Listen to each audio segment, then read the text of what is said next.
কেনেকৈ সৃষ্টি হ'ল আমিতো জানিছিলোঁ শংকৰ মাধৱ কিন্তু বাওপন্থী লোকসকলে আমাৰ মাজত সোমাই দিলে যে মাধৱ নোহোৱা কৰি দিলে শংকৰ আজান ক'ৰ পৰা বাঘ হাজৰিকাৰ উৎপত্তি হ'ল কোনেও নাজানে অসমীয়া মানুহক বুজোৱা হ'ল যে তোমালোকে মিলা মিছাৰে থাকিব লাগিব মিলা মিছা মানে কি তুমি ধুবুৰীত থাকিব নোৱাৰা আমি থাকিম তুমি গোৱালপাৰাত থাকিবা আমি থাকিম তুমি ঢিঙত নাথাকিবা আমি থাকিম তোমালোক মাত্ৰ আঁতৰি আঁতৰি গৈ থাকা সেইটোৱে হৈছে আমি মিলা প্ৰীতিৰে থাকিম মিলা প্ৰীতিৰ অৰ্থ তুমি আধা মই আধা নহয় মিলা প্ৰীতিৰ অৰ্থ তুমি লাহে লাহে পিছুৱাই গৈ থাকিবা এই অৱস্থাক ভাৰতীয় জনতা পাৰ্টিয়ে যদি মানি লয় অসমৰ ৰাইজৰ সন্মুখত আৰু আন একো বিকল্প নাথাকিব কেতিয়াবা শংকৰদেৱ আৰু আজান ফকীৰৰ মিটিং হৈছিলে নেকি অসমৰ ইতিহাসত এনেকুৱা কিবা তথ্য আছে নেকি কতোতো এনেকুৱা তথ্য নাই কিন্তু এই কথাবিলাক আমাৰ মূৰত সোমাই দিয়া হৈছিলে আৰু আজি কিছুমান অসমীয়া মানুহে মোকেই ক'ব যে হিমন্ত বিশ্ব শৰ্মাই কৈ দিলে শংকৰ আজান নাই বুলি হয় মই কৈছো অসমৰ মুখ্যমন্ত্ৰী হিচাপে কৈছো শংকৰ মাধৱ আছে শংকৰ আজান অসমত নাছিলে শংকৰদেৱৰ প্ৰপন্ন শিষ্য মাধৱদেৱ আছিলে হয় আছে আজান ফকী নিজৰ জাগাত আছে শংকৰ আৰু আজানক সংলগ্ন কৰি আমাৰ যুঁজখন দুৰ্বল কৰিব নালাগে লাচিতৰ লগত বাঘ হাজৰিকাক থিয় কৰি আমাৰ যুঁজখন দুৰ্বল কৰিব নালাগে কোনোবা যদি বাঘ হাজৰিকা আছিলে তেওঁ নিজৰ জাগাত থাকক কিন্তু আমি লাচিতক চাব বিচাৰো যে মোগলক পৰাজিত কৰা এজন বিশ্ব বিজয়ী ব্যক্তি হিচাপে বীৰ হিচাপে বাঘ হাজৰিকাই তেওঁৰ শৌৰ্য আৰু বীৰ্যৰ পৰা 10% কাঢ়ি লৈ যাব নালাগে কি বুজোৱা হৈছে যে মোগলক লাচিতে পৰাজিত কৰা নাছিল বাঘ হাজৰিকাৰ বুদ্ধিতহে লাচিতে মোগলক পৰাজিত কৰিল ক'ৰ পৰা আহিলে এইটো তথ্য কোনে দিলে এইটো তথ্য কোনখন বুৰঞ্জীৰ পৰা আমাৰ এনেকুৱা ধৰণে কোৱা হয়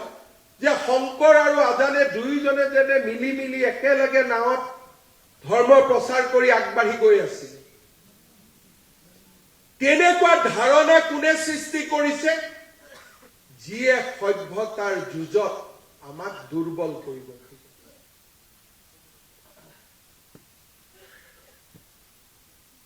মই একেলগে দুৰ্গা পূজাত যাম বঙালী মানুহজনো একেলগে দুৰ্গা পূজাত যাব দুৰ্গা গোসানীক আমি দুয়োজনে একেলগে সেৱা কৰিম কিন্তু আমি দুইজন শত্ৰু আৰু বাংলাদেশৰ পৰা অহা সকল হ'ল আমাৰ বন্ধু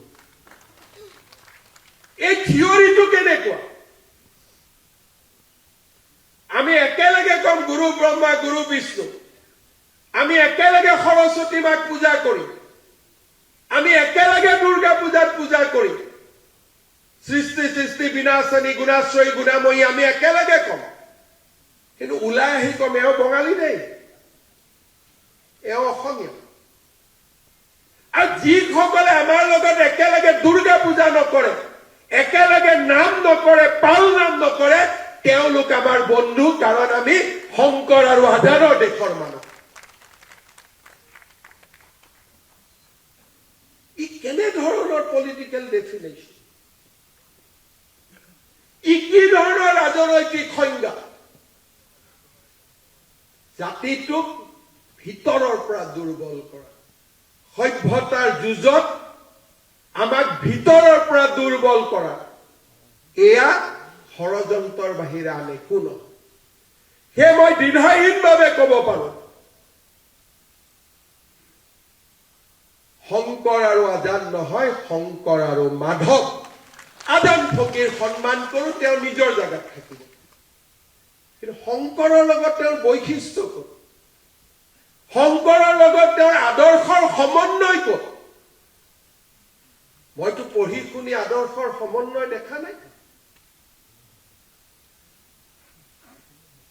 আপোনালোকে বিশ্বাস কৰে নেকি যে বাঘ হাজৰিকা নাথাকিলে লাচিত বৰফুকনে জিকিব নোৱাৰিলে? কোনোবা অসমীয়াই ভাবে নেকি যে বাঘ হাজৰিকা নামৰ কাল্পনিক চৰিত্ৰটো নাথাকিলে লাচিত বৰফুকন মোগলৰ বিৰুদ্ধে যুদ্ধত বিজয়ী হ'ব নোৱাৰিলেহেঁতেন? কিন্তু আজি আমাৰ মূৰত কৌশলগতভাৱে সুমুৱাই দিয়া হৈছে যে বাঘ হাজৰিকাই ঔৰংজেবৰ পৰা বুদ্ধি লৈ আহিছিল, কেনেকে অস্ত্ৰ বনাব লাগে শিকাইছিল, আৰু আজি যদি লাচিত জিকিছে, গিভ দ্য ক্ৰেডিট টু বাঘ হাজৰিকা।